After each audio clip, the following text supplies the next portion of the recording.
اس دور میں نفاق کس میں آ سکتا ہے، یہ غور کرنے کی بات ہے۔ ہم ویسے جذبات میں آ کر کہہ دیتے ہیں کہ ہم مسلمان جو ہے منافق ہیں، نہیں، منافق نہیں ہے۔ مسلمانوں کی اکثریت جو ہے وہ غافلین پر مشتمل ہے، انہیں صحیح شعور نہیں ہے، انہیں معلوم نہیں ہے کہ ان کے فرائض کیا ہیں، انہیں ان کے علماء نے بتایا ہی نہیں ہے، غضوف ایمان کے اندر مبتلا ہے۔ منافق صرف وہ ہوں گے، نوٹ کر لیجیے اچھی طرح، جو اقامت دین کی کسی جد و جہد میں شریک ہو جائے، اور وہ پوری بات کو سمجھ کر کہ ہاں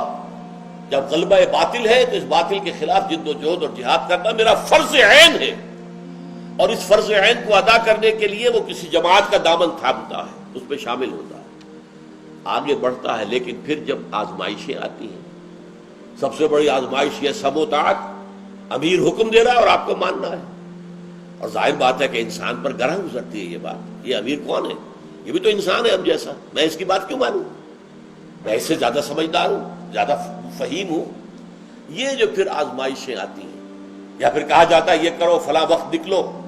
اور وہی کام جو ہے میری دکان کے اوپر جو ہے زیادہ کاروبار کا وقت ہے، اور یہاں کہا جا رہا نکلو، تو یہ جب اس وجہ سے پیچھے ہٹنا شروع ہوگا انسان، پسپائی اختیار کرے گا، پہلے مرحلے پر تسلیم کر لے گا اپنی خامی کو، دوسرے مرحلے پر جھوٹا بہانہ بنائے گا، تیسرے مرحلے پر جھوٹی قسمیں کھائے گا، اور پھر عداوت ہو جائے گی اس میں۔ یہ کن میں ہوگا؟ صرف ان لوگوں میں جو دین کا ڈائنامک کانسیپٹ، دین کا انقلابی تصور، دین وہ دین کے جس کو قائم کرنا فرض ہے، دین وہ دین کے جو چاہتا ہے لیکون الدین کلہ للہ، پورا نظام زندگی اللہ کی اطاعت کے اندر آ جائے،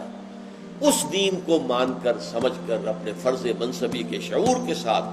کسی تحریک میں، کسی جد و جہد میں، کسی جماعت میں شامل ہوتے ہیں، اور پھر جب اس کے عملی تقاضے سامنے آئے تو پھر پسپائی اختیار کرتے ہیں۔ منافقت ان کے لیے ہے، عام مسلمان منافق نہیں ہے، جنہیں یہ شعور ہی نہیں ہوا، جن کو سمجھ میں نہیں آیا کہ یہ بھی کوئی فرض ہے، جنہیں یہ تو معلوم ہے کہ نماز فرض ہے لیکن اقامت دین کی جد و جہد کی فرضیت انہیں پتہ ہی نہیں۔ جہاد تو جنگ کو کہتے ہیں، تو جنگ تو فوج نے کرنی ہے، ہم کون؟ جہاد و قتال سے بالکل اپنے آپ کو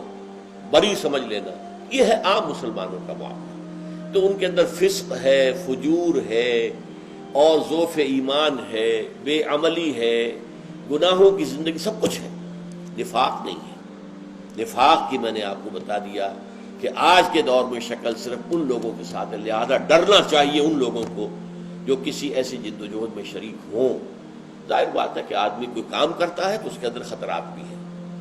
اور اگر اس خطرے کی وجہ سے ڈر کر بیٹھ گئے تو گویا کہ الا فی الفتنۃ سقطوا، پھر تو وہ ناکام ہو ہی گئے پہلے قدم پر۔